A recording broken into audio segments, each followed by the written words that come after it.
তাহলে আমরা তড়িৎদ্বার বিভব সম্পর্কে পড়তে গেলে আমরা প্রত্যেকেই জানি যে তড়িৎ কোষ, তোমরা একটু না মিউট করে রাখো, হ্যাঁ,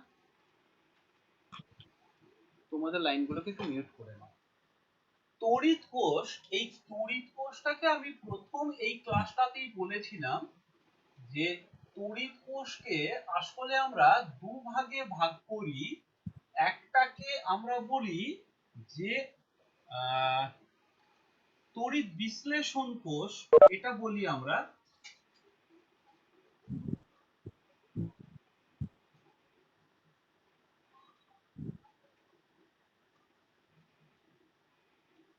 ইলেকট্রোলাইটিক সেল,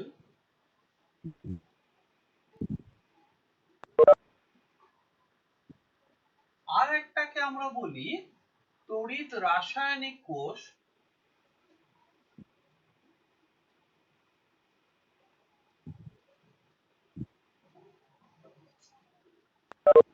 বা ইলেকট্রোকেমিক্যাল সেল।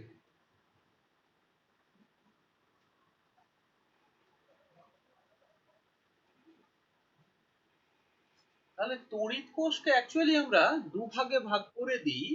একটাকে বলি তড়িৎ বিশ্লেষণ কোষ, ইলেকট্রোলাইটিক সেল, অর্থাৎ যে কোষে বাহ্যিক ডিসি সমপ্রবাহ ডিসি দ্বারা রাসায়নিকভাবে বিয়োজন ঘটানো হয়। আগের অংশটাই পড়েছি আমরা, ফ্যারাডেজ ল ইত্যাদি সংক্রান্ত যে অংশটা ছিল ইলেকট্রোলাইটিক সেল। তাহলে ওখানে কি করেছিলাম না, একটা পাত্র যাকে আমরা বলেছিলাম ভোল্টামিটার, তার মধ্যে দুটো পরিবাহী দণ্ড, সেটা ধাতু বা অধাতু, তাকে ব্যাটারির যথাক্রমে পজিটিভ নেগেটিভের সাথে যুক্ত করে দেওয়া হয়েছিল। ভেতরে তড়িৎ বিশ্লেষণ নিয়ে তড়িৎ চালনা করলে রাসায়নিক বিক্রিয়া ঘটেছিল। ক্যাথোডে নেহা মাইকটা একটু সাইলেন্ট কর।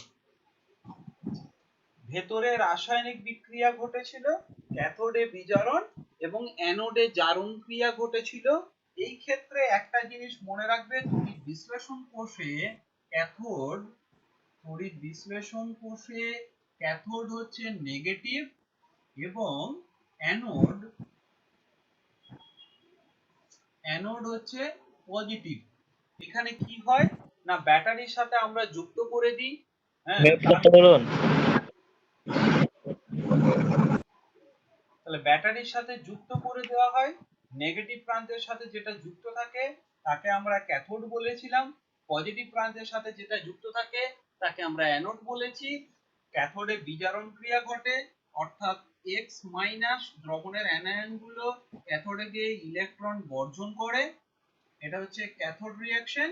এবং অ্যানোডে ক্যাটায়নগুলো, বেশিরভাগ ক্ষেত্রেই দেখা যায় ক্যাটায়নগুলো ইলেকট্রন নিয়ে জারিত হয়, সরি একটু ভুল লিখে ফেললাম, ক্যাথোডে ক্যাটায়নগুলো, একদম ভুল লিখেছি, ক্যাথোডে ক্যাটায়নগুলো ইলেকট্রন গ্রহণ করে বিজারিত হয় এবং অ্যানোডে অ্যানায়নগুলো ইলেকট্রন বর্জন করে জারিত হয়।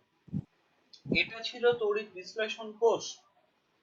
এখন যেটা দেখব তড়িৎ রাসায়নিক কোষ, যে কোষে রাসায়নিক বিক্রিয়া ঘটার ফলে তড়িৎ উৎপন্ন হয়, এগুলোকে কিন্তু আমরা ভোল্টীয় কোষও বলে থাকি, ভোল্টিক সেল।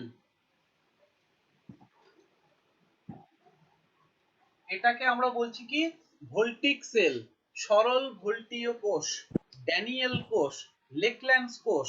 এই প্রকার কোষের উদাহরণ হচ্ছে এই ধরনের তড়িৎ রাসায়নিক কোষ। আমরা যেরকম ব্যাটারি ব্যবহার করি, স্টোরেজ সেল, সেকেন্ডারি, এই ধরনের কোষও আছে। তাহলে এই ধরনের কোষগুলোতে কি ঘটে না, রাসায়নিক বিক্রিয়া ঘটে তড়িৎ উৎপন্ন হয়। মনে রাখতে হবে এখানেও কিন্তু জারণ বিজারণ ক্রিয়া ঘটে, এখানেও জারণ বিজারণ ক্রিয়া ঘটে। তবে একটু পার্থক্যটা মনে রাখবে, এক্ষেত্রে ক্যাথোড কিন্তু পজিটিভ এবং অ্যানোড কিন্তু নেগেটিভ। কিন্তু একটি বেসিক জিনিস ভুললে হবে না। আমি প্রথম দিন যেটা তোমাদেরকে বুঝিয়েছিলাম যে ক্যাথোড অ্যানোড কি, তার ইউনিভার্সাল সংজ্ঞাতে আমরা কি বলতে যাব। মনে রাখতে হবে ক্যাথোড বলতে আমরা বুঝবো যে তড়িৎদ্বারে, ক্যাথোড বলতে সেই জিনিসটা যে তড়িৎদ্বারে বিজারণ ক্রিয়া ঘটে তাকে বলছি আমরা ক্যাথোড। আর যে তড়িৎদ্বারে জারণ ক্রিয়া ঘটে সেই তড়িৎদ্বারটাকে বলবো আমরা অ্যানোড। আমরা এই জায়গাটাকে নিয়ে এখন বিস্তারিত আলোচনা করব। আগের ক্লাসে আমরা তড়িৎ বিশ্লেষণ কোষ ইত্যাদি, ফ্যারাডেজ ল, এইগুলো সম্পর্কে পড়েছি। তো এখন আমাদেরকে পড়তে হবে যে electrochemical cell, the construction of a electrochemical cell, how to predict the potential of a electrochemical cell, অর্থাৎ কেমন করে একটা তড়িৎ কোষ আমরা তৈরি করতে পারবো, আগে থেকে তার কনসেন্ট্রেশন অনুযায়ী আমরা কেমন করে তার তড়িৎ বিভবের মান, কোষ বিভবের মানটাকে আমরা বলতে পারবো, কত কোষ বিভব হতে পারে, এটাকে আমরা কোথা থেকে আগে থেকে কিভাবে বলতে পারি, কোন রাসায়নিক বিক্রিয়া কেমন করে সম্পন্ন হয়, কেন বিভবের তৈরি হয়, এই ঘটনাগুলোকে ব্যাখ্যা করার জন্য আমরা এখানে পড়ব, এই ঘটনাগুলোই আমরা এখানে পড়ব তড়িৎ রাসায়নিক কোষের মধ্যে। তাহলে প্রথম যে জিনিসটা আমরা বুঝবো, কারো একটা মাইক অন আছে, প্লিজ একটু সাইলেন্ট করবে।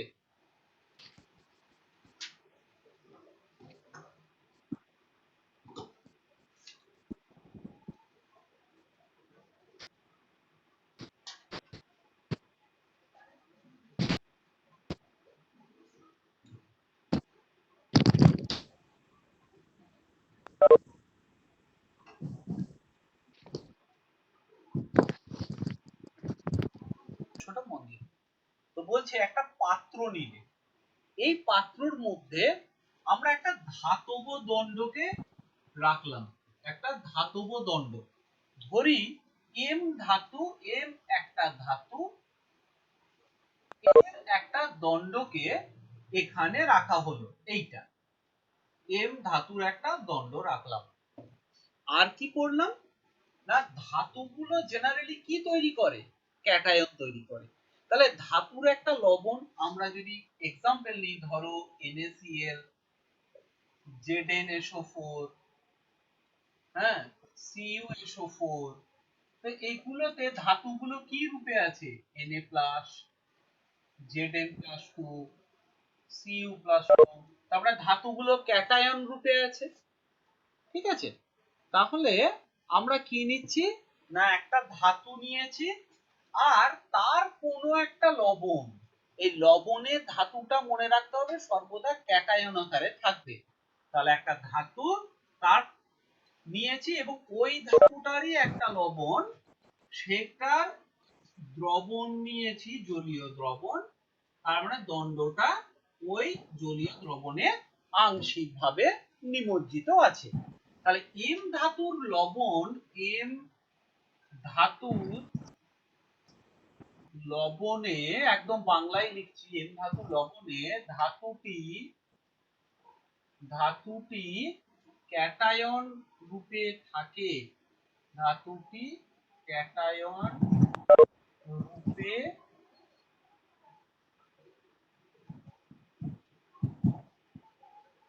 ধাতুটি ক্যাটায়ন রূপে থাকে, অর্থাৎ সেখানে কি রূপে আছে, M plus N plus N একটা আধান।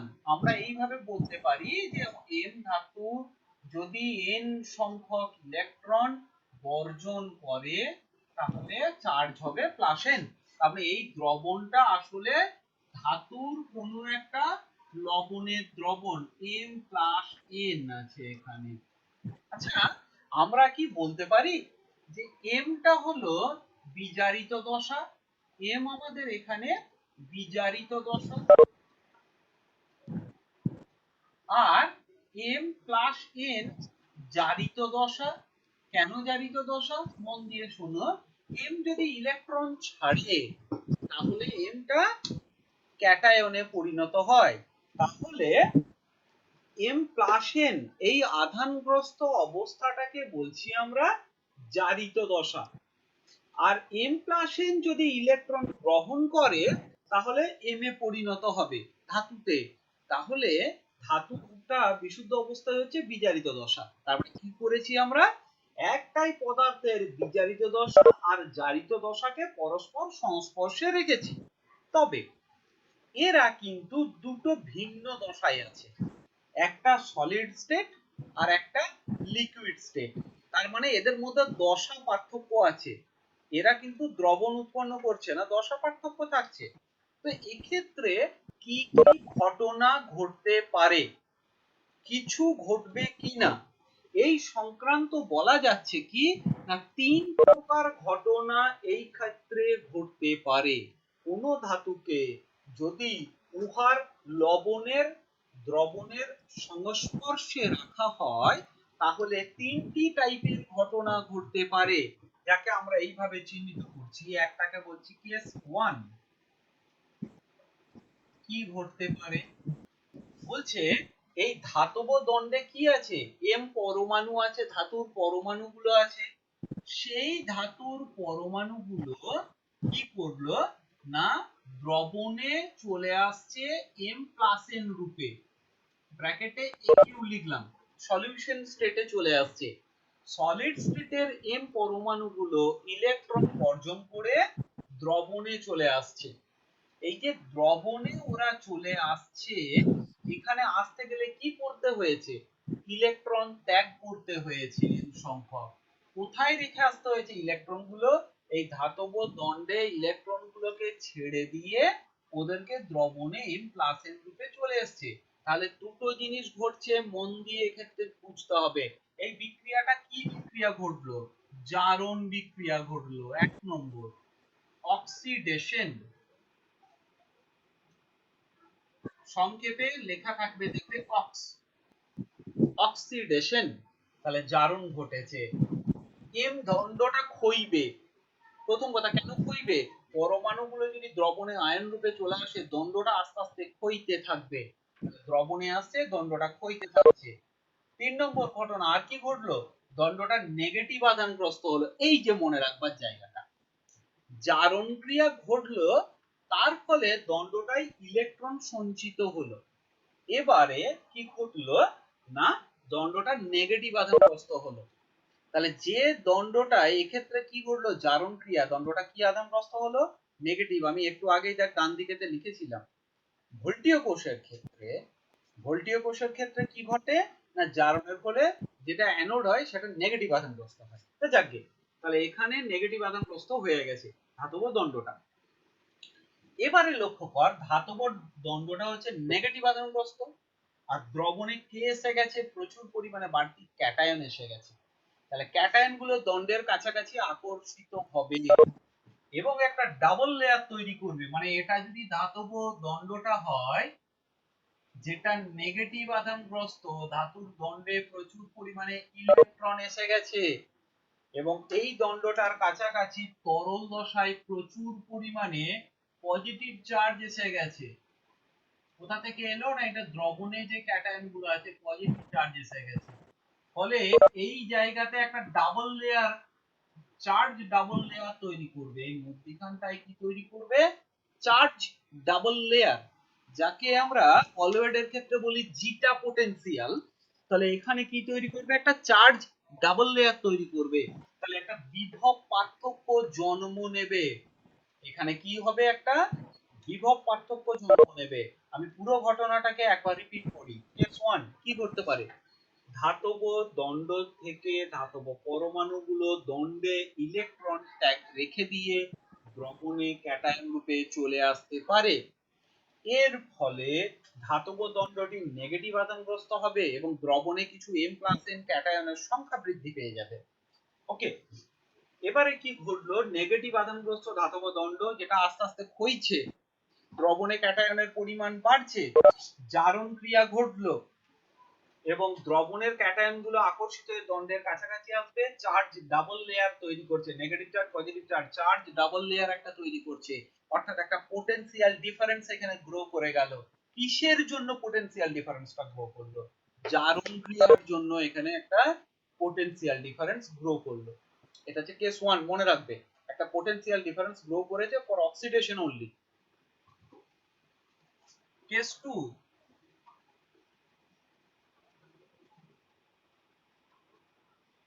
দ্রবণের যে M প্লাস N ক্যাটায়ন গুলো আছে, কেন কোথা থেকে এলো? ধাতব দণ্ডটাকে তার দ্রবণের মধ্যে নিমজ্জিত করে রেখেছি, ঠিক আছে? তাহলে M প্লাস N যেটা অ্যাকুয়াস ব্র্যাকেটে AQ লিখলাম, অর্থাৎ এরা দ্রবণে আছে, এরা দণ্ডেতে এসে, এটা কেস 2 নিউ কেস, এরা দণ্ডে এসে n সংখ্যক ইলেকট্রন গ্রহণ করলো। কোথা থেকে নিল? পরমাণুটা থেকে কেড়ে নিল, ধাতু থেকে নিয়ে নিল, দিয়ে ধাতু রূপে বিজারিত হলো, সলিড স্টেটে ধাতু রূপে বিজারিত হয়ে গেল। এই ইলেকট্রন গুলো দ্রবণের ক্যাটায়ন গুলো দণ্ডে এসে জমলো এম রূপে, অর্থাৎ দণ্ডটার উপরে এম এর একটা লেয়ার তৈরি হচ্ছে, ধাতুর একটা প্রলেপ পড়ছে, দণ্ডটা আস্তে আস্তে মোটা হচ্ছে। কিন্তু মনে রাখতে হবে এই এই যে এটা ক্রিয়াটা, কি ক্রিয়া ঘটলো? ইলেকট্রন গ্রহণ, বিজারণ, ইলেকট্রন গ্রহণ হলো বা বিজারণ ক্রিয়া ঘটলো। কিন্তু ধাতব দণ্ডটা কি আধান লাভ করবে? ধাতব দণ্ড থেকে ইলেকট্রন বেরিয়ে যাচ্ছে, অর্থাৎ ধাতুর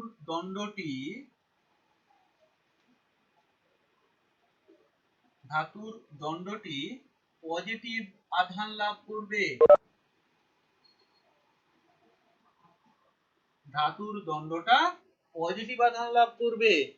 সো এই ক্ষেত্রেও লক্ষ্য করো, দ্রবণে কিছু নেগেটিভ আধান তো আছে। কোথা থেকে আসছে বলতো নেগেটিভ আধানটা?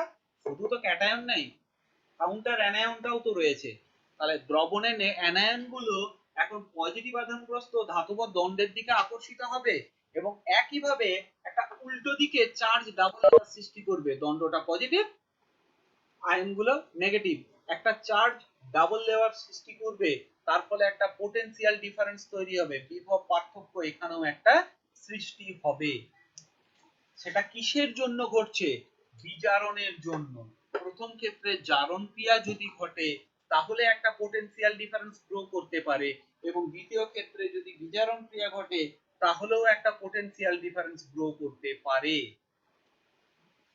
3 নম্বর কেস,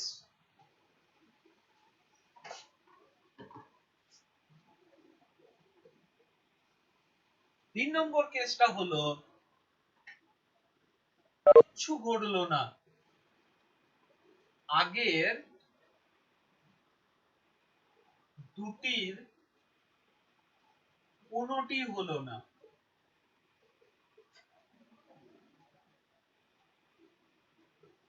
হতে পারে থার্ড কেস, নাথিং হ্যাপেন্ড, ঘটতে পারে। বিজ্ঞানীরা বলেন ধাতুর মধ্যে, যখন ধাতব দণ্ডের মধ্যে দ্রবণে আসার জন্য একটা প্রেসার ওদের মধ্যে থাকে, ইলেকট্রোলাইটিক প্রেসার, যে কারণে ওরা দ্রবণে ওখান থেকে আয়নগুলো আসতে চায়। আর দ্রবণের মধ্যে অসমোটিক টাইপের একটা প্রেসার থাকে, যেই কারণে ক্যাটায়ন গুলোকে দণ্ডে ওরা প্রবেশ করিয়ে দিতে চায়। এই দুটো প্রেসারকে ধরে নিই, ধাতুর মধ্যে যে ইলেকট্রোলাইটিক সলিউশন প্রেসার আছে সেটা ক্যাপিটাল পি, এটা হচ্ছে দণ্ডে যে প্রেসারটা ক্রিয়া করছে, ইলেকট্রোলাইটিক সলিউশন প্রেসার, তাকে বলছি ক্যাপিটাল পি। এই কারণের জন্য কি ঘটে না, এমটা এম প্লাস এন রূপে দ্রবণে আসে, আর দ্রবণে একটা অসমোটিক টাইপের প্রেসার থাকে। এই প্রেসারের জন্য কি ঘটে না, এম প্লাস এন দ্রবণের গুলো ইলেকট্রন গ্রহণ করে ধাতব দণ্ডে যে জমে যায়, এটাকে আমরা ছোট হাতের পি দ্বারা প্রকাশ করলাম।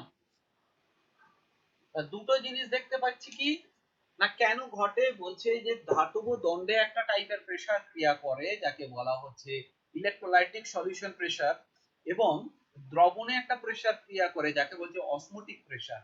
এবং এদের মধ্যে কি হতে পারে, কেস 1 কেস 2 কেস 3 যেটাকে নিয়ে আমরা এতক্ষণ আলোচনা করলাম,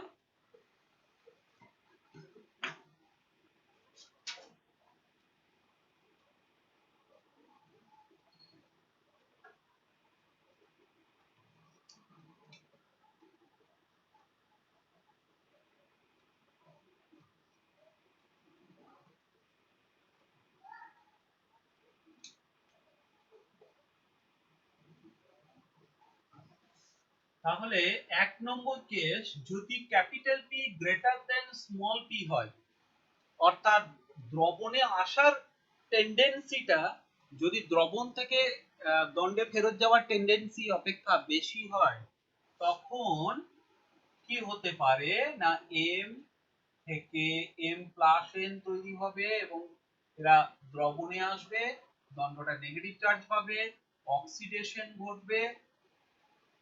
এক্ষেত্রে কি ঘটলো? অক্সিডেশন ঘটলো, একটা পোটেনশিয়াল তৈরি হতে পারে যাকে আমরা বলবো ই অক্স, ই সাফিক্সে অক্স, অক্সিডেশন, অক্সিডেশন অর্থাৎ জারণ তড়িৎদ্বার বিভব, বাংলায় লিখো জারণ তড়িৎদ্বার বিভব।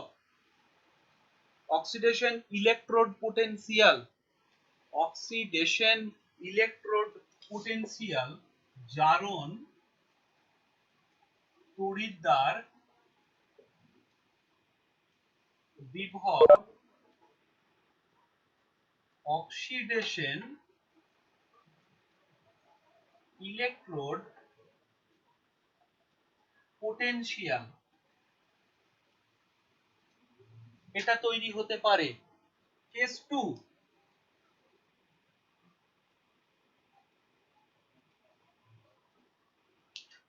যদি দ্রবণ থেকে দণ্ডে যাওয়ার প্রেসারটা বেশি থাকে, small P greater than capital P হয়, সেক্ষেত্রে দ্রবণের যে ক্যাটায়ন গুলো আছে তারা দণ্ড থেকে ইলেকট্রন নিয়ে বিজারিত হবে। এখানে কি ঘটলো? রিডাকশন ঘটলো, বিজারণ। তাহলে আমরা একটু আগেই পড়েছি এখানেও একটা পোটেনশিয়াল ডিফারেন্স তৈরি হয় যাকে আমরা বলছি ই রেড, আরইডি রেড।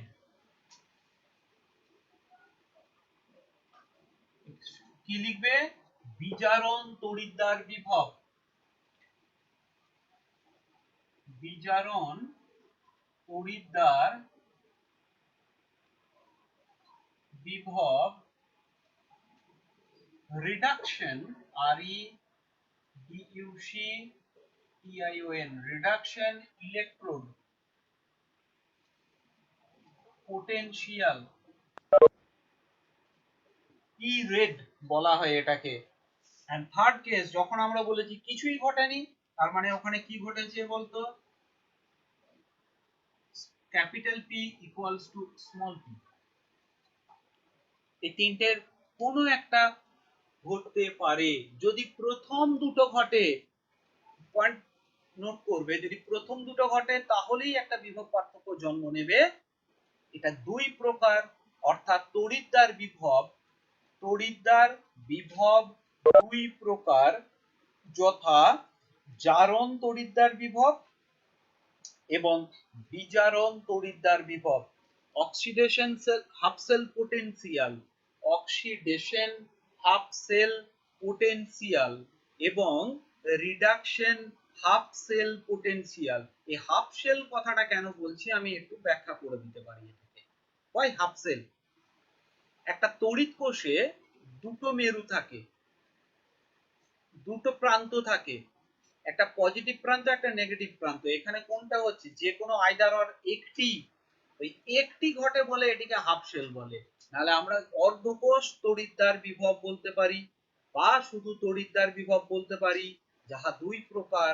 অক্সিডেশন হলে oxidation cell half cell potential, oxidation electrode potential, বিজারণ হলে রিডাকশন ইলেকট্রোড পোটেনশিয়াল বা reduction half cell potential. Excuse me. তাহলে একটি ধাতুকেই যে কেবলমাত্র তার লবণের দ্রবণের মধ্যে নিমজ্জিত করলেই এই ধরনের পোটেনশিয়াল ডিফারেন্স তৈরি হতে পারে তা কিন্তু নয়। লক্ষ্য করে দেখা গেছে অধাতুগুলির মধ্যেও এই ধরনের পোটেনশিয়াল ডিফারেন্স তৈরি করবার একটা প্রবণতা লক্ষ্য করা যায়। এক্ষেত্রে কিছু ইনার্ট মেটালকে ব্যবহার করা হয়। ইনার্ট মেটাল বলতে আমরা কি বোঝাচ্ছি? ইনার্ট কথাটার এখানে অর্থ হলো যারা তড়িৎ কোষ বিক্রিয়াটাতে কোনো অংশগ্রহণ করছে না। প্লাটিনাম পাতের সংস্পর্শে, মানে কি করা হয় শোনো, একটা পাত্রে একটা প্লাটিনাম তারের সাহায্যে একটা প্লাটিনাইজড প্লাটিনাম অর্থাৎ প্লাটিনাম ব্ল্যাকের আস্তরণ দেওয়া একটা প্লাটিনাম পাতকে এরকম প্লাটিনাম তার দিয়ে নিমজ্জিত করা হলো। এইটার মধ্যে কি আছে না H প্লাস AQ লিখলাম, H প্লাস আয়নের দ্রবণ আছে, একটা দ্রবণ অ্যাকুয়াস যাতে ক্যাটায়ন রূপে আছে H প্লাস অ্যাসিড সলিউশন। আর এই প্লাটিনাম পাতটার গা দিয়ে আমরা কি চালনা করছি না আমরা এক্ষেত্রে চালনা করছি H2 গ্যাস। তাহলেও দেখা যাচ্ছে কি কি পেয়েছি এখানে H2 টা বিজারিত দশা আর H প্লাসটা আমার এখানে জারিত দশা। তাহলে এদের মধ্যেও একটা পোটেনশিয়াল ডিফারেন্স তৈরি হতে পারে। এটাকে আমরা এইভাবে লিখি PT H plus AQ oblique half H2 ব্র্যাকেটে G। তাহলে এদের মধ্যেও কিন্তু একটা পোটেনশিয়াল ডিফারেন্স তৈরি হতে পারে। ঠিক আছে, এরকম লেখা যায় এটাকে H plus AQ PT H plus AQ oblique half H2 ব্র্যাকেটে G, এটা তৈরি হতে পারে। তার যদি জারণ হয় তাহলে জারণ বিভব তৈরি হবে, আর যদি বিজারণ হয় তাহলে বিজারণ বিভব, অর্থাৎ গ্যাসটা থেকে যদি H প্লাস তৈরি হয় জারণ ক্রিয়া তাহলে এখানে জারণ বিভব তৈরি হবে, আর বিজারণ যদি H প্লাস থেকে H2 হয়ে যায় তাহলে জারণ তৈরি হবে। প্লাটিনামের এখানে কাজ কি, প্লাটিনাম কিন্তু এখানে ইনার্ট ইলেকট্রোড, ইনার্ট অর্থাৎ প্লাটিনাম এখানে কোনো সেল রিঅ্যাকশন হাফ সেল রিঅ্যাকশনে অংশগ্রহণ করে না। প্লাটিনাম কেবলমাত্র হাইড্রোজেন গ্যাসটাকে ইলেকট্রন ওই যে আদান প্রদান ঘটবে ওই ইলেকট্রনের বাহক হিসাবে কাজ করে। প্লাটিনাম প্লেটটা এক্ষেত্রে ইলেকট্রনের বাহক হিসেবে কাজ করে। একই ঘটনা পেতে পারি আমরা যদি Cl2 গ্যাস এবং Cl- আয়নের সলিউশনের মধ্যে এরকম প্লাটিনাম পাত ইউজ করে পোটেনশিয়াল ডিফারেন্স দেখা যায়, পাওয়া যায়। তাহলে দুটো एग्जांपल দিলাম যে কেবলমাত্র ধাতু আর তার ধাতু জলীয় দ্রবণ হতেই হবে এমন কোনো ব্যাপার নেই, অধাতু এবং অধাতব আয়ন হতে পারে। এবং যে ক্ষেত্রে আমরা একটা পরিবাহী নিষ্ক্রিয় ধাতুর পাত ব্যবহার করি, নিষ্ক্রিয় বলতে এক্ষেত্রে যে ধাতুটি তড়িৎদ্বার বিভবে কোনো অংশগ্রহণ করবে না, তেমন কিছুও ব্যবহার করা যায়। দুটো উদাহরণকে আমরা এখানে বললাম। এবারে আমরা পোটেনশিয়াল হিসেবে যেটা দেখলাম,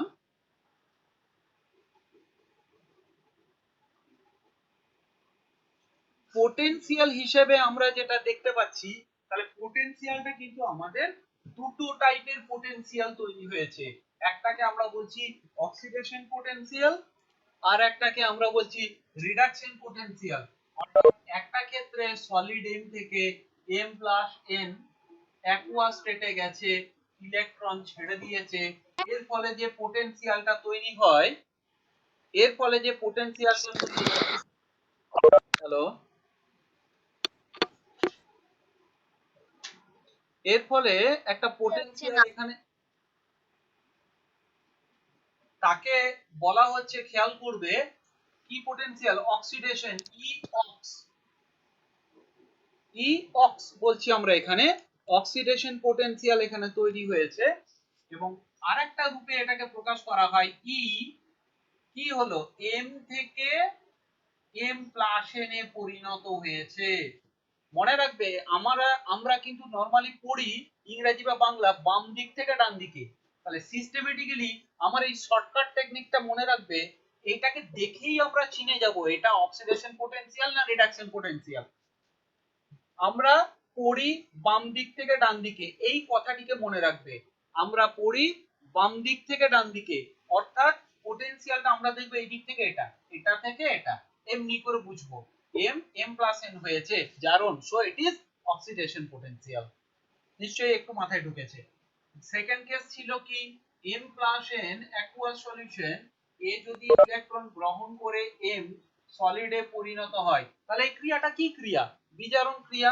তাহলে এর যে বিভবটা তৈরি হয় তাকে বলা হয় ই রেড, রিডাকশন। এটাকে দেখ কিভাবে প্রকাশ করব, আমরা পড়ি বাম দিক থেকে ডান দিকে, বাঁ দিকে কি ছিল M+N অ্যাকুয়াস স্টেটে, যেটা ইলেকট্রন গ্রহণ করে M এ পরিণত হয়েছে। তাহলে আইদার রিডাকশন পোটেনশিয়াল অর তাকে প্রকাশ করার সাংকেতিক অর্থ কি ই সাফিক্সে M+N অবলিক M। আমরা বাঁ দিক থেকে ডান দিকে গেছি, m প্লাস n m হয়েছে, বিজারণ হয়েছে, m প্লাস n m হয়েছে, বিজারণ ঘটেছে, আর উপরটাই m থেকে m প্লাস n হয়েছে, জারণ ঘটেছে। এবারে নন স্ট্যান্ডার্ড কন্ডিশন, নন স্ট্যান্ডার্ড কন্ডিশন মানে আমি প্রত্যেককে, যারা আমার ক্লাস নিচ্ছে আমি প্রত্যেককে বললাম এই প্র্যাকটিক্যালটাই বাড়িতে করে দেখতে। প্রত্যেকে কি করেছে, ধাতুটা পিওর অবস্থায় নিয়েছে, কিন্তু সলিউশনের কনসেন্ট্রেশন আমি বলে দিইনি, so different concentration of solution এখানে নিয়েছে। এই ক্ষেত্রে যেটা দেখা যায় কি, যে ডিফারেন্ট ডিফারেন্ট সলিউশন কনসেন্ট্রেশন হবার কারণে পোটেনশিয়ালে ডিফারেন্স আছে, অর্থাৎ কনসেন্ট্রেশন ডিপেন্ডেন্ট পোটেনশিয়াল হবে।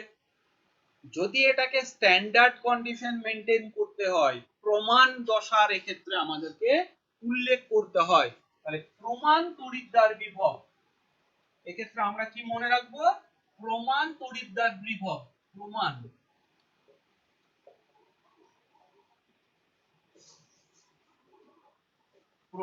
তড়িৎদ্বার বিভব স্ট্যান্ডার্ড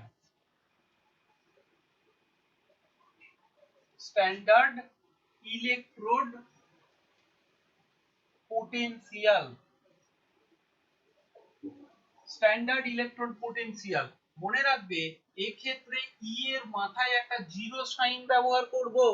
শুধু এইটুকুই নয়, কোন কন্ডিশনটাকে স্ট্যান্ডার্ড ইলেকট্রোড পোটেনশিয়াল বলে, দ্যাটস দ্য পয়েন্ট। চিহ্নর নিয়মে আমরা ই এর মাথায় একটা জিরো ব্যবহার করব। মনে রাখবে activity, what is the activity, সক্রিয়তা। এই সক্রিয়তাটাকে সহজ করে যদি আমরা বুঝতে চাই, ফর সলিউশন কনসেন্ট্রেশন, দ্রবণের কনসেন্ট্রেশনের ক্ষেত্রে মনে রাখবে মোলারিটিকেই অ্যাক্টিভিটি ধরা হয়। সাধারণত মোলারিটি পার লিটারে কত মোল আছে ইকুইভ্যালেন্ট টু অ্যাক্টিভিটি, এইটি ধরে নেওয়া হয়। মোলারিটি ইকুইভ্যালেন্ট টু অ্যাক্টিভিটি, এটা আমাদেরকে ধরে নিতে হবে। টেম্পারেচার টি, এটা মনে রাখবে 25 ডিগ্রি সেন্টিগ্রেড বা 273 প্লাস 25 কেলভিন, 298 কেলভিন।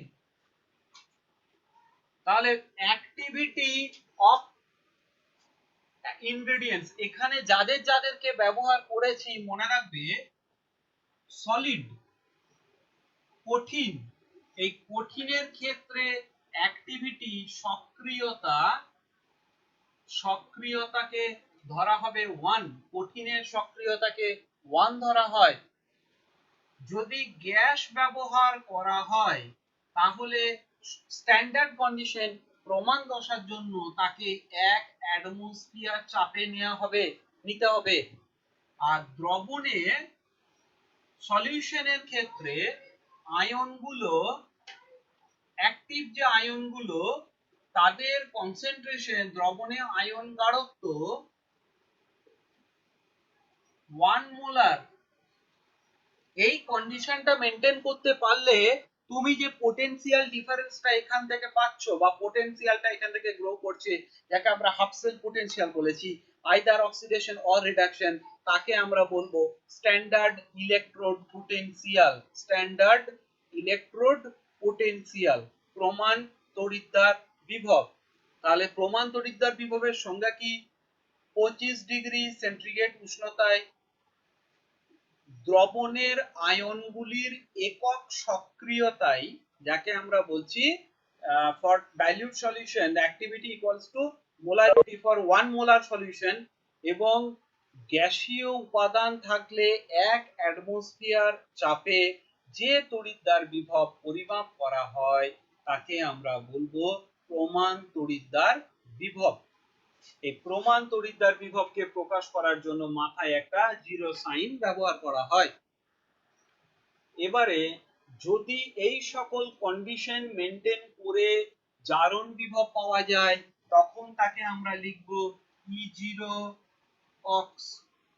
আর যদি বিজারণ বিভব থেকে তড়িৎদ্বার বিভব পাই, তাকে লিখব E0 রেড। আমি একটা সহজ জিনিস এখানে তোমাদের সঙ্গে একটু শেয়ার করে আলোচনা করব। বলো তো দেখি, যদি m প্লাস n হয়, m প্লাস n m এ পরিণত হয়, উভয় ক্ষেত্রে কি ইলেকট্রন সংখ্যা আলাদা আদান প্রদান হবে না সংখ্যাটা একই থাকবে?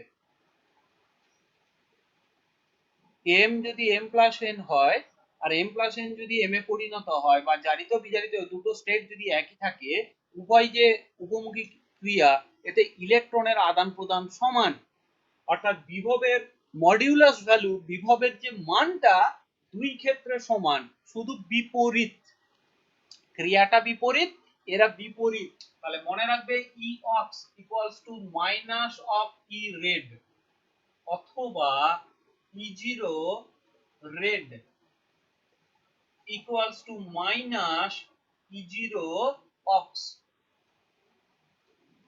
E0 ox equals to minus E0 red। তাহলে কোনো একটা সিস্টেমের তোমাকে দিয়ে দিয়েছে জারণ বিভব, তুমি কেমন করে বিজারণ বিভব করবে? প্রমাণ দশায় যে জারণ বিভব দেওয়া আছে তাকে বিপরীত চিহ্নে লিখলে তুমি পাবে তার বিজারণ বিভব। আবার তোমাকে যদি বিজারণ বিভব দেওয়া থাকে প্রমাণ দশায়, তুমি প্রমাণ জারণ বিভব কি করে পাবে না, প্রমাণ জারণ বিভব পেতে গেলে তখন তোমাকে কি করতে হবে, বিপরীত চিহ্নে লিখতে হবে। তাহলে এইটাই হলো প্রমাণ জারণ বিভব এবং প্রমাণ বিজারণ বিভবকে রিপ্রেজেন্ট করবার উপায়। এখন আইইউপিএসি সিস্টেমে, ইউপ্যাক সিস্টেম ক্ষেত্রে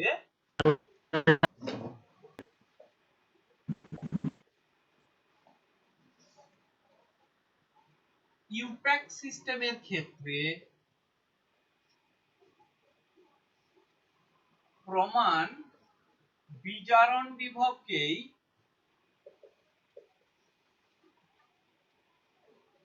ইউপ্যাক সিস্টেমে প্রমাণ বিজারণ বিভবকে প্রমাণ তড়িৎদ্বার বিভব বলা হয়, প্রমাণ তড়িৎদ্বার বিভব বলা হয়।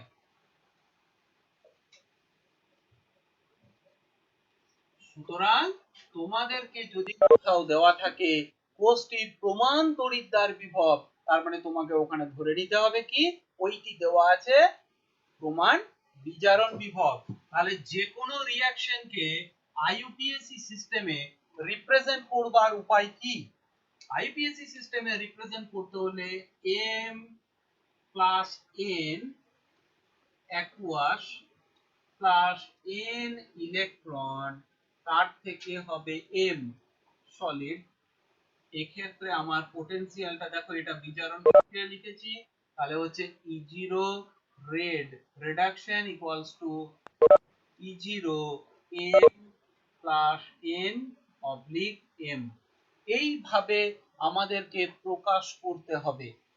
এইটি প্রমাণ বিভব লিখবার সাংকেতিক প্রকাশ, E0 m plus n oblique m।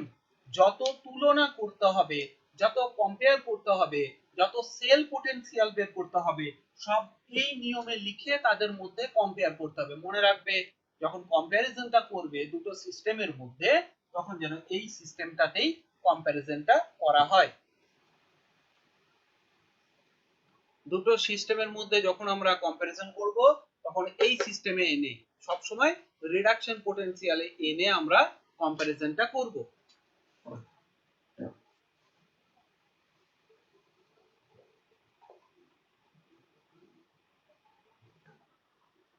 আমি তোমাদেরকে এখানে একটা জিনিস শেখাই, হাউ টু লিটারালি, কাগজে কলমে হলেও আমরা আগে থেকে কি করে ক্যালকুলেট করে রাখবো, how to construct a cell. একটা সেলকে কনস্ট্রাক্ট করবার জন্য আমরা কি ভাবনা চিন্তাটা মাথায় আনতে পারি। তো একটা সেলের তো দুটো পার্ট আছে, তাই না? একটা ক্যাথোড পার্ট, একটা অ্যানোড পার্ট। সেল মানেই কিন্তু তার দুটো পার্ট হতেই হবে, একটা ক্যাথোড আর একটা অ্যানোড পার্ট হতে হবে। এবারে আমরা কি করে আগে থেকে বুঝবো, আমরা আগে থেকে কেমন করে বুঝবো কোন দুটো সিস্টেমকে ব্যবহার করলে, কোন দুটো সিস্টেমকে ব্যবহার করলে আমরা ক্যাথোড অ্যানোড আগে থেকেই ভাবতে পারবো, তড়িৎ ক্রিয়া ঘটবে কিনা সেটা বুঝতে পারবো। ধরো আমাদের কাছে দুটো সিস্টেম আছে, একটা দেওয়া আছে E0 x plus n oblique x, E0 x plus n oblique x আমাদেরকে একটা সিস্টেম দেওয়া আছে। আর একটা সিস্টেম দেওয়া আছে E0 y plus n oblique y। হ্যাঁ, এটা n এটা m ও করে দিলাম, তাহলে দুটো আলাদা করে দিচ্ছি আমি, y plus m oblique y। এই দুটো সিস্টেম আমাদেরকে দেওয়া আছে। আমাদেরকে বলতে হবে কোনটা অ্যানোড হিসেবে কাজ করবে, কোনটা ক্যাথোড হিসেবে কাজ করবে। কিভাবে আমরা কম্পেয়ার করব কোনটা অ্যানোড আর কোনটা ক্যাথোড হিসেবে কাজ করবে? এই একটা কমন স্টেটমেন্ট আছে, আমাদেরকে খুব সহজ যেটা মনে রাখতে হবে। মনে রাখবে, যখন তোমাদেরকে কম্পেয়ার করার জন্য দুটো তড়িৎদ্বার বিভব দিয়ে দেবে এবং তুমি দুটোরই বিজারণ বিভব পেয়ে গেছো, তোমাকে কম্পেয়ার করার জন্য দুটো দিয়েছে সিস্টেম এবং তুমি দুটোরই বিজারণ বিভব পেয়ে গেছো, লিখে রাখো দুটি প্রমাণ তড়িৎদ্বার বিভবের মধ্যে যেটির প্রমাণ বিজারণ বিভবের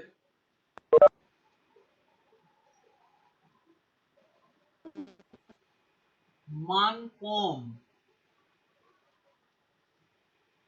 সেটি জারিত হবে। তাহলে তোমাকে দুটো পোটেনশিয়াল দিয়ে দিয়েছে, দুটোরই স্ট্যান্ডার্ড রিডাকশন পোটেনশিয়াল দিয়ে দিয়েছে। তোমাকে কি মনে রাখতে হবে? তোমার মনে রাখার স্টেটমেন্ট এখানে একটি দুটোকে কম্পেয়ার করবে, কার রিডাকশন পোটেনশিয়ালটা কম সেটি জারিত হবে। তুফান মাইকটা একটু মিউট করো। সেটি জারিত হবে। এখন ধরে নিই যদি আমরা কম্পেয়ার করছি, যদি E0 x plus n oblique x is less than E0 y plus m oblique y হয়, ধরে নিচ্ছি যে x plus n x এই যে পোটেনশিয়ালটা এটার মান অপরটার থেকে কম, তাহলে কে জারিত হবে? তাহলে এইখানে জারণ ক্রিয়া ঘটবে, এটা অ্যানোড হিসেবে কাজ করবে, এটার বিজারণ বিভবের মান বেশি, তাহলে এটা ক্যাথোড হিসেবে কাজ করবে। এখানে বিজারণ ক্রিয়া ঘটবে। তাহলে কি ঘটবে? দুটো টাইপের রিঅ্যাকশন ঘটবে, একটাতে জারণ হবে আর একটাই ঘটবে আমাদের বিজারণ। এবার জারণ অর্ধকোষ বিক্রিয়া, দুটো হাফ সেল ঘটবে।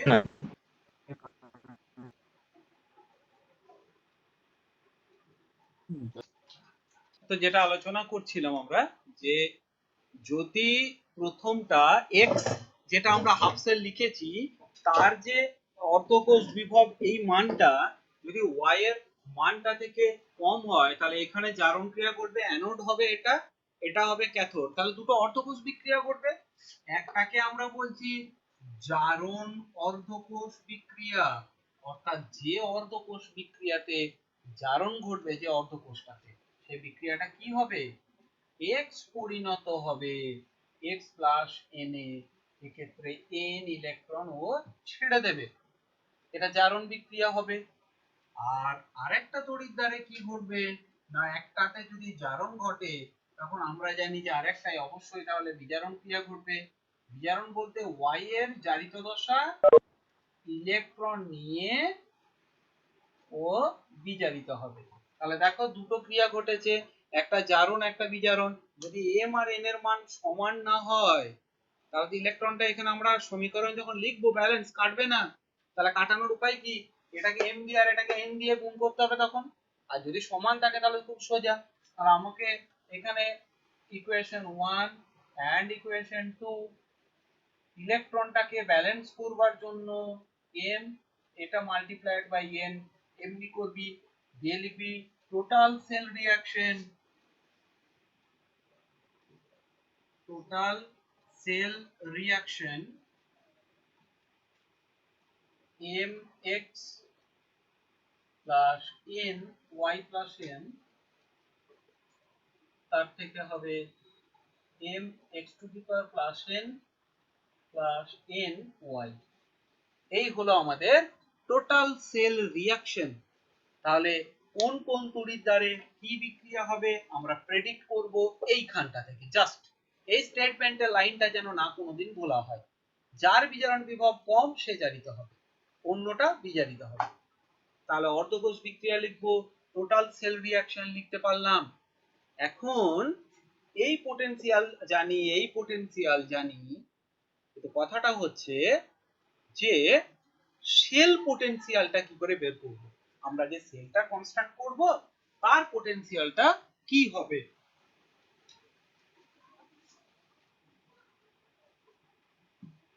তাহলে মনে রাখবে E0 সেল, E0 কোষ সমান E0 ক্যাথোড। ক্যাথোডে যাকে ব্যবহার করবে, ক্যাথোডে যে, তার বিজারণ বিভব minus E0 anode. E0 cathode minus E0 anode, দুটোই E0 দেওয়া আছে, মানে কি দেওয়া আছে? Reduction potential. মনে রাখবে এখানে অক্সিডেশন পোটেনশিয়ালের কোনো কম্পারিজন করছি না, দুটোরই দেওয়া আছে কি? Reduction potential. কারণ আমাদের আইউপিএসসি সিস্টেম স্ট্যান্ডার্ড সিস্টেম বলেছে all comparison all statement reduction পোটেনশিয়ালে হবে।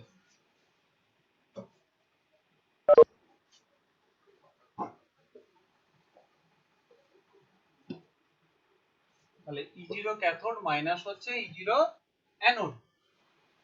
সাংকেতিক প্রকাশ,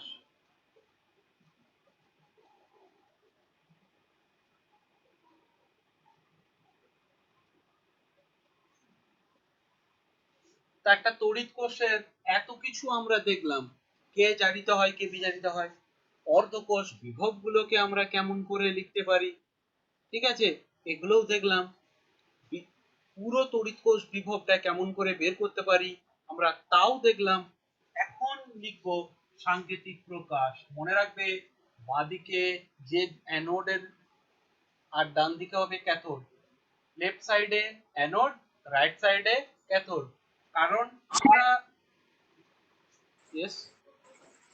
স্যার কিছু দেখতে পাওয়া যাচ্ছে না।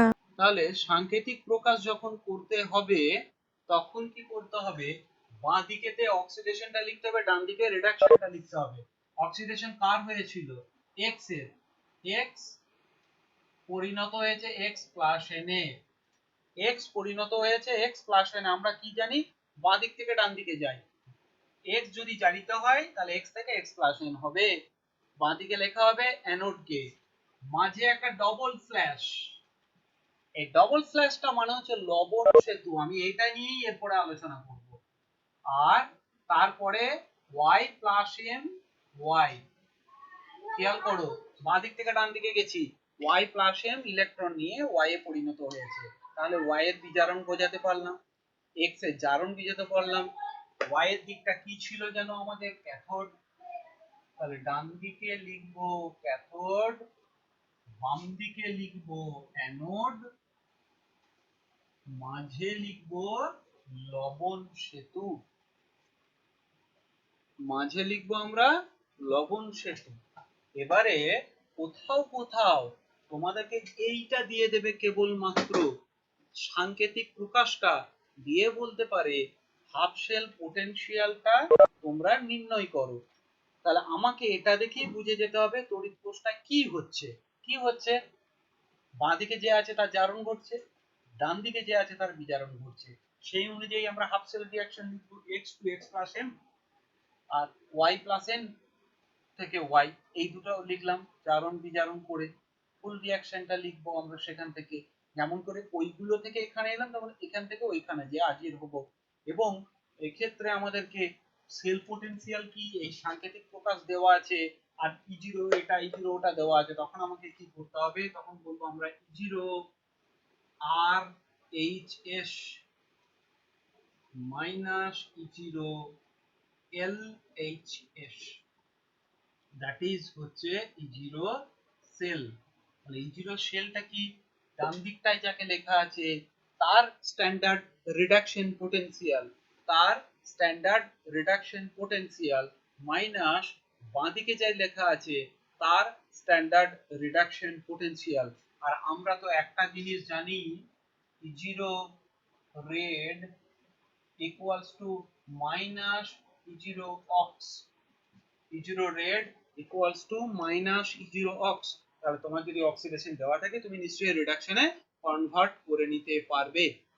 অথবা যেটা আমরা এখানে পড়েছি E0 cathode minus E0 anode, আমার যদি এই প্রকাশটা দেওয়া থাকে তার থেকে সেল পটেনশিয়াল ডান দিক মাইনাস বাঁ দিক দুটোরই আমি রিডাকশন পটেনশিয়াল লিখবো।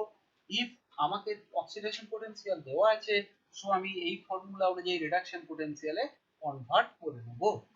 আমি এখানে একটা এক্সাম্পল দেখাই চট করে। আমি কিন্তু এখনো তোমাদেরকে সেলটাকে হার্ড মানে একদম হার্ডকোর সেল কি করে কনস্ট্রাক্ট করতে হবে সেটা পড়াচ্ছি না, আমি আগে থিওরিটিক্যাল ব্যাকগ্রাউন্ডটা পড়িয়ে দিই। আর থিওরিটিক্যাল ব্যাকগ্রাউন্ড যার মুখস্থ হয়ে যাবে, যে সহজে বুঝে যাবে, তার জন্য সেল কনস্ট্রাকশনটা ভেরি ভেরি ইজি। কারণ খাতায় কলমে যখন তুমি অ্যানসার লিখবে, তুমি তার খাতাতে কোনো হার্ডকোর একটা সেলকে কনস্ট্রাক্ট করবে না, বাট এই নলেজ নিয়ে তুমি ফার্দার একটা সেল কনস্ট্রাক্ট করতে পারবে। প্রদত্ত, খাতায় লেখো প্রত্যেকে, প্রদত্ত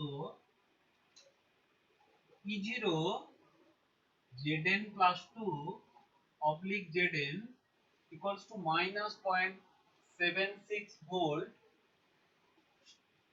এবং E0 Cu plus 2 oblique Cu সমান plus 0.34 ভোল্ট। এটি দেওয়া আছে, তোমাদেরকে কোশ্চেন দিয়েছে কি, কোষ গঠন করো।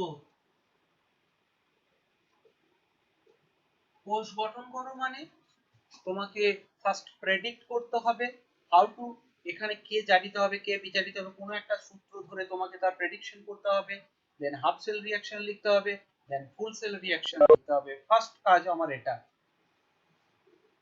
2 নাম্বার, সাংকেতিক প্রকাশ দেখাও।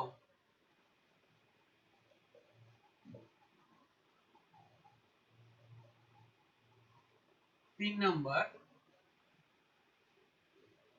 প্রমাণ কোষ বিভব নির্ণয় করো।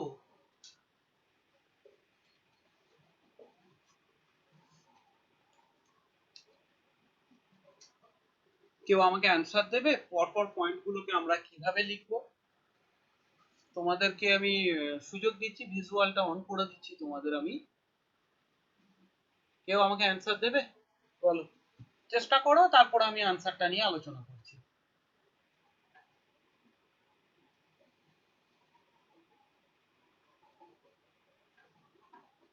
কেউ আছে উত্তরটা দেবে?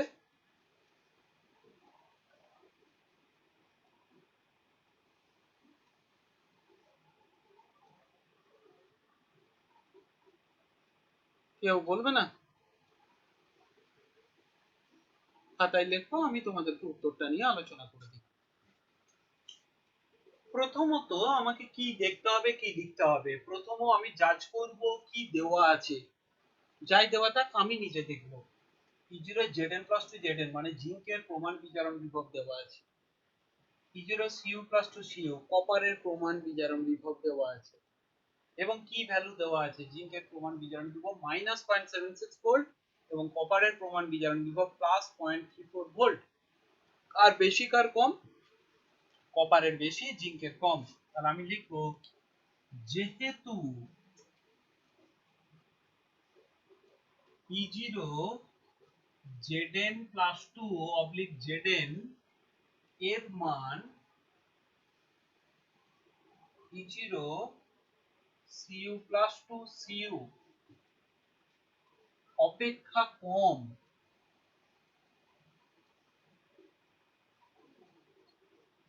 তাই E0 Zn plus 2 Zn anode, অর্থাৎ Zn এর জারণ ঘটবে। যার বিভব কম তার জারণ ঘটে এবং Cu+2 এর বিজারণ ঘটবে।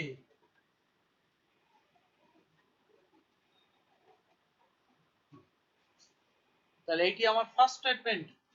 আমাকে আগে জাস্টিফাই করতে হবে কার জারণ ঘটবে কার বিজারণ ঘটবে। সেটা কোথা থেকে করব? এই স্টেটমেন্টটা থেকে। কোথায় কম্পেয়ার করছি? প্রমাণ রিডাকশন পটেনশিয়ালের। যেহেতু জিঙ্কের প্রমাণ রিডাকশন পটেনশিয়াল কম, জিঙ্ক জারিত হবে। কপারের প্রমাণ রিডাকশন পটেনশিয়াল বেশি, কপার বিজারিত হবে। দেন হাফ সেল রিঅ্যাকশন। তাহলে আমাদের হাফ সেল রিঅ্যাকশনটা কি আছে? যে অক্সিডেশন অর্ধকোষ বিক্রিয়া Zn থেকে Zn+2 +2 ইলেকট্রন জারণ ঘটলো। আর 2 নাম্বার রিডাকশন অর্ধকোষ বিক্রিয়া Cu+2 দুটো ইলেকট্রন নিয়ে Cu তে পরিণত হবে। and third total cell reaction।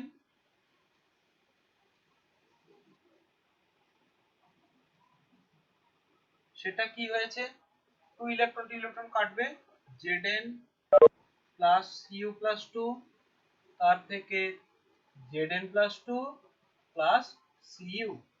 এটা হলো গিয়ে আমার টোটাল সেল রিঅ্যাকশন। তাহলে কোষটাকে নিয়ে আমি আলোচনা করে এসে এখনো হাজির হয়েছি কোষ বিক্রিয়া। সমগ্র কোষ বিক্রিয়া অবধি আমরা লিখে ফেলেছি। এখন কি দেখব? সাংকেতিক প্রকাশ। লেফট সাইডে কে থাকবে? অ্যানোড। অ্যানোডটা কে? জিঙ্ক। তাহলে Zn oblique Zn+2, Zn oblique Zn+2 zinc থেকে Zn+2 হয়েছে। লবণ সেতু, ডাবল স্ল্যাশ। এখানে ব্র্যাকেটে AQ লিখতে পারলে খুবই ভালো, যেহেতু Zn+2 এর সলিউশন স্টেটে আছে। Cu+2 aqueous oblique Cu। এইটা হলো কোষটার সাংকেতিক প্রকাশ। Anode, cathode. সেল রিঅ্যাকশন কি নিয়ম? E0 সেল সমান E0 কার? ডান দিকটা Cu+2 oblique Cu minus E0 Zn+2 oblique Zn। তাহলে ভ্যালুটা কি আসছে? Plus 0.34 volt minus of 0.76 volt equals to 1.1 volt. তাহলে এইটার প্রমাণ দশায় যদি আমরা তড়িৎ কোষ গঠন করি, এই তড়িৎ কোষটা থেকে আমি প্রমাণ দশাতে 1.1 ভোল্ট তড়িৎ বিভব পাবো।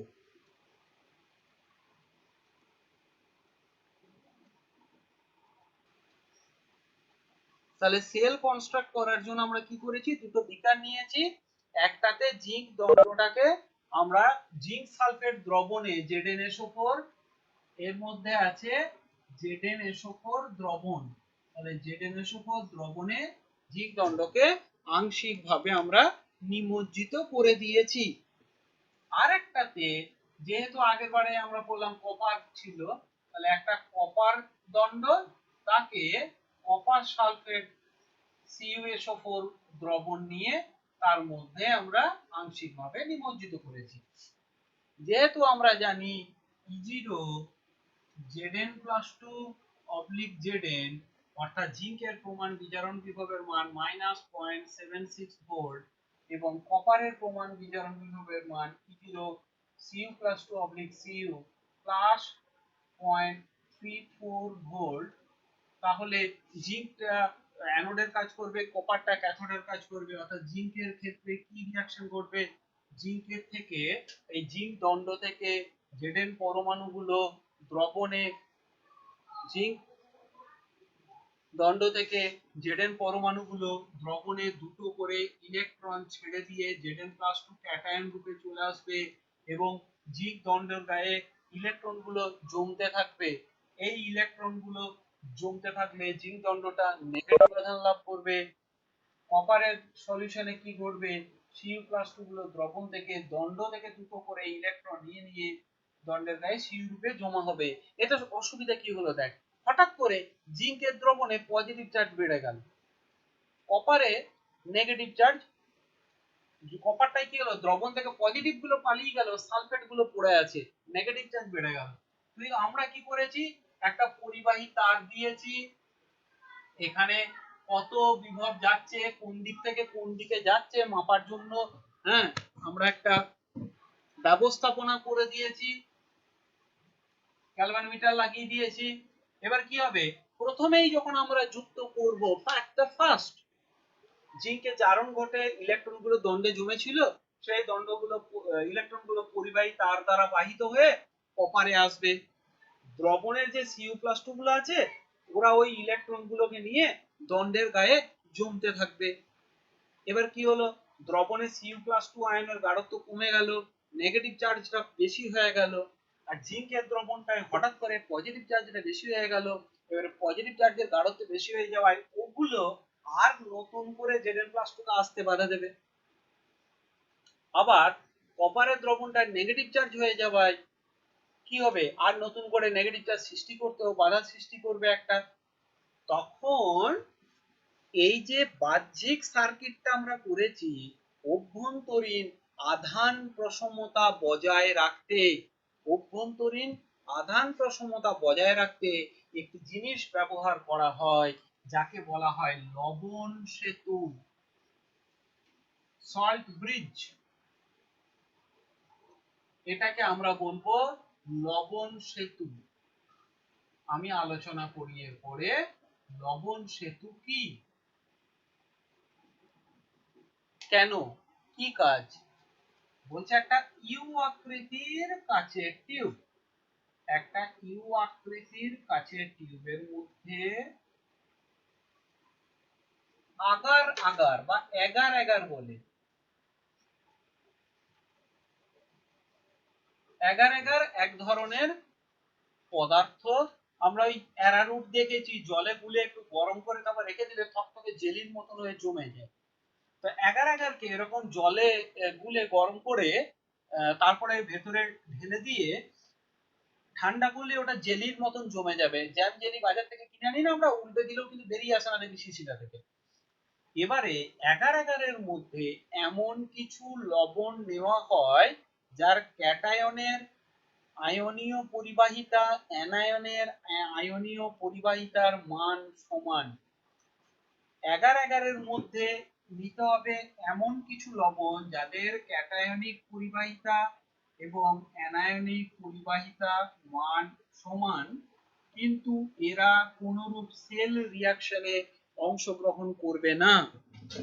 তাহলে আমরা বলি একটি ইউ আকৃতির কাচের টিউবের মধ্যে এগার এগার সলিউশনের সাথে ক্যাটায়নিক পরিবাহিতা এবং অ্যানায়নিক পরিবাহিতা সমান এমন কিছু লবণকে মিশ্রিত করে নেওয়া হয়।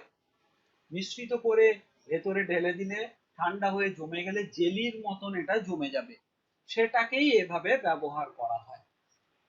এটাকেই বলে লবণ সেতু। তাহলে আমরা পয়েন্ট আউট করব লবণ সেতুর কাজ কি। তাহলে একটু আগে অবধি আমরা দেখেছি জিঙ্কের সলিউশনটা পজিটিভ, কপারের সলিউশনটা নেগেটিভ হয়ে গেছে সেল রিঅ্যাকশন ঘটার কারণে, তড়িৎ একটুখানি সঞ্চালিত হয়ে বন্ধ হয়ে গেছে। তাহলে ভেতরটা তড়িৎ প্রসমতা বজায় রাখতে, অর্থাৎ ইনার সার্কিটটা, অভ্যন্তরীণ সার্কিটটাকে কমপ্লিট করবার জন্য এই লবণ সেতু ব্যবহার করা হয়। লবণ সেতু কি করে, ফার্স্ট পয়েন্ট, তড়িৎ প্রসমতা বজায় রাখে। লবণ সেতু তড়িৎ প্রসমতা বজায় রাখে। তারপরে লবণ সেতু কোষ বিক্রিয়ায় অংশগ্রহণ করে না, কিন্তু প্রয়োজনীয় আয়ন সরবরাহ করে, লবণ সেতু প্রয়োজনীয় আয়ন সরবরাহ করে আয়নীয় সাম্যাবস্থা, এক্ষেত্রে ওইটা বলতে ডাইরেক্টলি বলা যাচ্ছে না, কিন্তু আমরা এখানে বলবো কি তড়িৎ প্রসমতা বজায় রাখে। কেমন করে? জিঙ্কের দ্রবণে Zn+2 আছে, লবণ সেতু থেকে কিছু অ্যানায়ন বেরিয়ে চলে আসে, লবণ সেতু থেকে কিছু অ্যানায়ন চলে আসে দ্রবণে, আর দ্রবণ থেকে কিছু Zn+2 লবণ সেতুর মধ্যে প্রবেশ করে যায়, দিয়ে চার্জ ব্যালেন্স হয়ে যায়।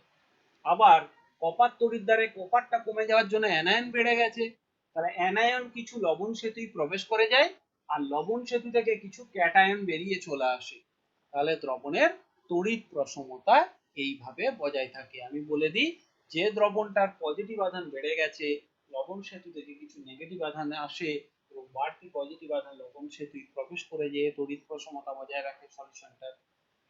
যে দ্রবণের নেগেটিভ আধান বেড়ে গেছে, সেই দ্রবণে লবণ সেতু থেকে কিছু পজিটিভ আধান বেরিয়ে আসে এবং কিছু নেগেটিভ আধান ভেতরে প্রবেশ করে যায়, ফলে তড়িৎ প্রসমতা বজায় থাকে।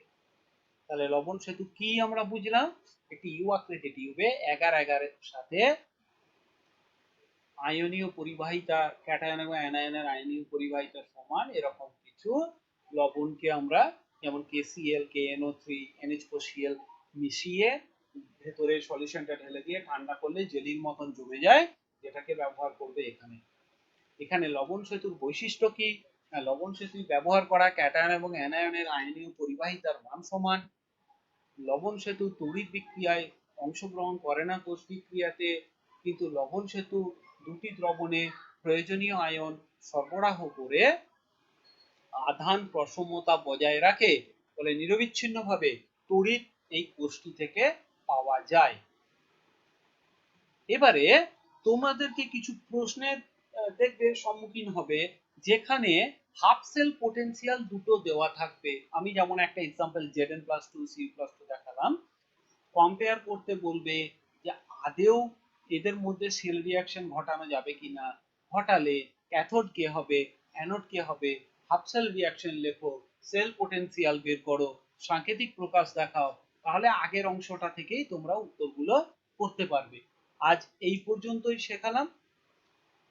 পরের দিনে আমরা নার্নস্টের সমীকরণটা নিয়ে আলোচনা করব, সেখানে আইদার অন্যান্য কোনো কনসেন্ট্রেশনে পৌঁছালে কেমন করে তাদের সেল পোটেনশিয়াল বের করা যায়।